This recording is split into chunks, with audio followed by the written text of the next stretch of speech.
Channel of legal edge after college. मैं हूँ मानसी और आज के इस वीडियो में मैं ये डिस्कस करने वाली हूँ that if your CLAT PG target is 2026, अगर आप 2026 को टारगेट कर रहे हैं for CLAT PG and if you want to secure top universities for your LLM exam, तो ऐसी कौन सी 10 चीज़ें हैं जो आपको अभी से फॉलो करना स्टार्ट कर देनी चाहिए। These are the top 10 things which you must start following from today itself and make it a habit कि ये 10 चीज़ें हमें throughout the year follow करनी ही है, राइट।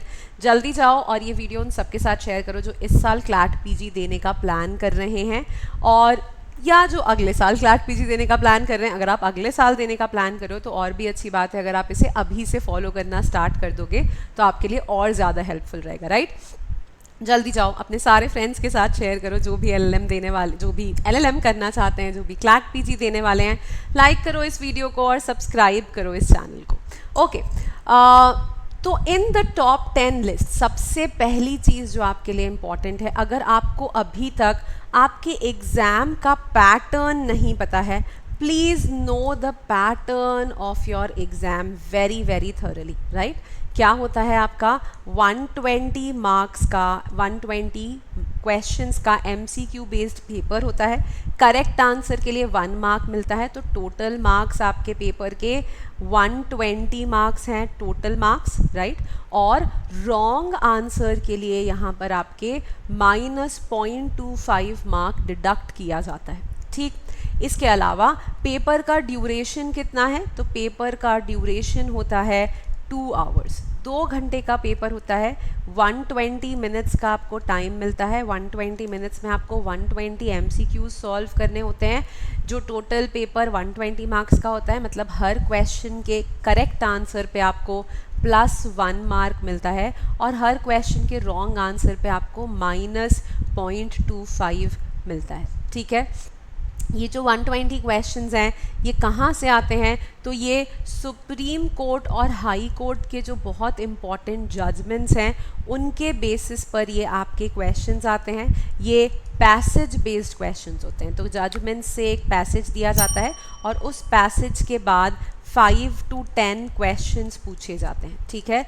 तो ये किस तरीके से डिटरमाइन होता है, तो कभी कभी 24 पैसेजेस आ जाते हैं। अगर 24 पैसेजेस आते हैं तो हर पैसेज के बाद 5 क्वेश्चन पूछे जाते हैं। कभी कभी सिर्फ 12 पैसेजेस आते हैं। अगर 12 पैसेज आते हैं तो हर क्वेश्चन के बाद हर पैसेज के बाद 10 क्वेश्चंस पूछे जाते हैं। कभी कभी 18 पैसेजेस का भी पेपर आया है जिसमें हर पैसेज के बाद फिर 6 क्वेश्चंस पूछे जाते हैं। और कभी कभी मिसलेनियस भी आ जाता है, तो किसी पैसेज से 5 क्वेश्चन, किसी से 6 क्वेश्चन, किसी से 8 क्वेश्चन, किसी से 10 क्वेश्चंस, राइट। तो ये कुछ डिटरमाइन नहीं है कि कितने पैसेजेस आएंगे, बट इतना पक्का है कि टोटल नंबर ऑफ क्वेश्चंस 120 रहेंगे, ठीक है। तो 120 क्वेश्चंस रहेंगे बट पैसेजेस के नंबर फ्लक्चुएट होते रहते हैं, ठीक। तो आपको आपका एग्ज़ाम पैटर्न थॉरली पता होना चाहिए। आई थिंक ब्रीफली मैंने आपको बता दिया है। अब अगर आप चाहें तो इसके ऊपर और भी रिसर्च कर सकते हैं, ठीक।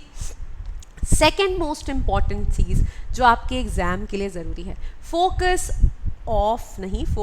On, my bad, I am so sorry for this, focus on core law subjects. So your law subjects such as Constitution of India, Indian Contract Act, jurisprudence, public international law, criminal laws, family laws, company law, intellectual property rights law, law of torts, labor laws and environment law. These are the top 11 subjects for your CLAT PG preparation, right. मैंने आपको बताया कि paper जो है passage based paper है और आपके लिए जजमेंट्स बहुत इंपॉर्टेंट रखते हैं, ठीक है। पर जब मैं ये कह रही हूँ कि आपके लिए जजमेंट्स बहुत इंपॉर्टेंस रखते हैं, इसका मतलब ये नहीं है कि आप सिर्फ जजमेंट्स पढ़ के इस पेपर को क्रैक कर सकते हैं, नहीं। आपको लॉ सब्जेक्ट्स का बेसिक नॉलेज, लॉ सब्जेक्ट्स की अच्छी खासी अंडरस्टैंडिंग होना बहुत ज़्यादा ज़रूरी है to get a good score in this paper, to get a good score in your CLAT PG exam, right. तो एटलीस्ट ये जो 11 सब्जेक्ट्स यहाँ हैं ये आपके टॉप 11 सब्जेक्ट्स हैं। तो पहले आप इन टॉप 11 सब्जेक्ट्स पर फोकस करिए। उसके बाद जो आपके एंसिलरी माइनर सब्जेक्ट्स हैं जहाँ से क्वेश्चंस पूछे जाते हैं उसके बाद फिर आप उन पर फोकस करिए, राइट। एक डिटेल्ड सिलेबस पे भी क्या क्या आपका सिलेबस है उस पर ऑलरेडी एक वीडियो यूट्यूब पे डाला हुआ है, जिसको आप देख के समझ सकते हैं कि इसके अलावा और कौन से सब्जेक्ट्स हैं जिनके ऊपर आपको बाद में फोकस करना पड़ेगा, ठीक है। बट टॉप 10 थिंग्स की लिस्ट में ये आपके कोर लॉ सब्जेक्ट्स हैं, इनको बिल्कुल भी नहीं छोड़ना है और इनको भी आप इनके ऊपर आपको बहुत ज़्यादा फोकस करना है, ठीक। फिर थर्ड चीज़ जिसके ऊपर आपको ध्यान देना है that is to analyse previous year papers. Previous year papers को बहुत अच्छे से एनालाइज करना है जिससे कि आपको एग्ज़ाम पैटर्न समझ में आए, आपको डिफ़िकल्टी लेवल समझ में आए, आपको ये समझ में आए कि आपसे कितना पेपर बन रहा है और कितना पेपर नहीं बन रहा है। ऑल्दो रेपिटिशन के चांसेस काफ़ी कम हैं, रिपीटेड क्वेश्चंस बहुत कम आते हैं, ठीक है, बहुत ही मिनिमम चांसेस ऑफ रेपिटेशन है, बट फिर भी हम प्रीवियस ईयर पेपर्स को बहुत अच्छे से एनालाइज करेंगे जिससे हम एग्ज़ाम पैटर्न और डिफ़िकल्टी लेवल को बहुत अच्छे से समझ पाएँ कि पेपर आता किस तरीके का है, ठीक है। ऑल्दो रेपिटेशन के चांसेस कम है, फिर भी 2-3 क्वेश्चंस तो रिपीट हो ही सकते हैं, वो हर पेपर में कहीं ना कहीं रिपीट हो ही जाते हैं, ठीक। इसके बाद जो आपको फोर्थ चीज़ करनी है वो करना है फोकस ऑन लैंडमार्क केसेस, ठीक। बहुत सारे स्टूडेंट्स क्या करते हैं क्लैट पीजी की प्रेपरेशन में सिर्फ और सिर्फ कंटेम्प्रेरी केसेस पर ध्यान देते हैं और लैंडमार्क केसेस को इग्नोर कर देते हैं। तो जो आपके कोर लॉ सब्जेक्ट्स हैं उन कोर लॉ सब्जेक्ट्स के लैंडमार्क केसेस को आपको बिल्कुल भी इग्नोर नहीं करना है और कोर लॉ सब्जेक्ट्स के लैंडमार्क केसेस भी आपको बहुत अच्छे से कवर करने हैं। बट जब मैं लैंडमार्क केसेस की बात करती हूँ तो इनको आपको बहुत ज़्यादा डिटेल में कवर करने की ज़रूरत नहीं है। अगर आपको इनके ब्रीफ फैक्ट्स और रेशियो और डिसीजन पता है तो उतना भी आपके लिए सफिशिएंट है, आपके पेपर के लिए उतना भी इनफ है, ठीक है। बहुत ज़्यादा डिटेल में लैंडमार्क केसेस अगर आप नहीं करेंगे तो भी आपका काम चलेगा, पर लैंडमार्क केसेस को स्किप हमें बिल्कुल भी नहीं करना है और लैंडमार्क केसेस पे भी इक्वल फोकस आपको रखना है, ठीक। इसके बाद फोकस ऑन कंटेम्प्ररी केसेस या फिर recent cases of at least 3 years, ठीक। सो फ्रॉम 2023 टू 2025 एटलीस्ट 3 साल के कंटेम्प्ररी एंड लैंडमार्क केसेस आपको बहुत अच्छे से करने हैं। कंसोर्शियम की वेबसाइट पे भी लिखा हुआ है कि आपको 3 years के केसेस बहुत अच्छे से करने हैं, ठीक। तो कंटेम्प्ररी केसेस 3 years के आप एकदम प्रॉपरली करिए, एक शेड्यूल बना लीजिए, उस शेड्यूल के हिसाब से आप कंटेम्प्ररी केसेस को टाइम देना स्टार्ट कर दीजिए। फिर बहुत सारे स्टूडेंट्स क्या करते हैं कि सुप्रीम कोर्ट के जजमेंट्स पढ़ लिए, लॉ पढ़ लिए, हमारा काम हो गया, ठीक है। पर किसी भी पेपर को इफ़ेक्टिवली क्रैक करने के लिए ये फिगर आउट करना बहुत ज़रूरी है कि पेपर में पूछा क्या जा सकता है, क्वेश्चंस कौन से टॉपिक से आ सकते हैं और कौन सा टॉपिक आपके पेपर के लिए इम्पॉर्टेंट हो सकता है। तो कौन सा टॉपिक आपके पेपर के लिए इम्पॉर्टेंट है ये आइडेंटिफाई करने के लिए करंट लीगल अपडेट्स को फॉलो करना बहुत ज़्यादा ज़रूरी है। तो अपने फ़ोन में कोई भी न्यूज़ ऐप डाल लीजिए, कोई भी Supreme Court judgment related app डाल लीजिए और करंट लीगल अपडेट्स को हर रोज़ के एटलीस्ट 15 मिनट्स डेडिकेट करिए और करंट लीगल अपडेट्स क्या चल रहा है कंट्री में लॉ से रिलेटेड, इस पॉइंट पे क्या मेजर इश्यूज़ हैं जो आपके पेपर में रिफ्लेक्ट हो सकते हैं, उनके ऊपर आप ज़्यादा ध्यान दीजिए और ज़रूर ध्यान दीजिए। और उनसे रिलेटेड अगर कोई जजमेंट्स हैं तो उन जजमेंट्स को बिल्कुल भी मिस नहीं करना है, लैंडमार्क हो चाहे कंटेम्प्ररी हो, उन जजमेंट्स को आपको बहुत अच्छे से पढ़ना है, ठीक।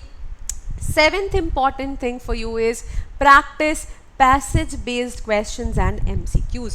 तो पैसेज बेस्ड क्वेश्चंस जितना ज़्यादा हो सके उतने ज़्यादा पैसेज बेस्ड क्वेश्चन सॉल्व करिए जिनमें सुप्रीम कोर्ट या हाई कोर्ट के जजमेंट्स के बेसिस पे पैसेजेस हो और उन पैसेजेस से रिलेटेड MCQs हो। आई नो कि ये ढूंढना बहुत मुश्किल है और ये बहुत ही मुश्किल से मिल सकते हैं, बट इसके लिए आपके पास एक बहुत अच्छा सोल्यूशन है कि आप हमारे कोर्सेज को देख सकते हैं। हम लोग आपको हर सब्जेक्ट स्पेसिफिक, मतलब मॉक टेस्ट तो देते ही हैं, मॉक टेस्ट तो आई थिंक इज़ नॉर्मल और मॉक टेस्ट तो आपको सॉल्व करने ही हैं, बट मॉक टेस्ट के अलावा भी आपके पास subject specific passage based questions होते हैं जिनको आप सॉल्व कर सकते हैं, राइट। तो ये हमारा क्लैट पीजी का बैच है, आप इसको toprankers.com पे जाके देख सकते हैं। यहाँ पे आपके जजमेंट्स का प्रॉब्लम कि कौन से जजमेंट्स आपको कैसे पढ़ने हैं, कौन से लैंडमार्क जजमेंट्स इंपॉर्टेंट है, कौन से कंटेम्प्रेरी जजमेंट्स इंपॉर्टेंट है, लॉ को कैसे कवर करें, पैसेज बेस्ड क्वेश्चंस जो सॉल्व करना बहुत ज़्यादा ज़रूरी है क्लैट पीजी के पर्सपेक्टिव से।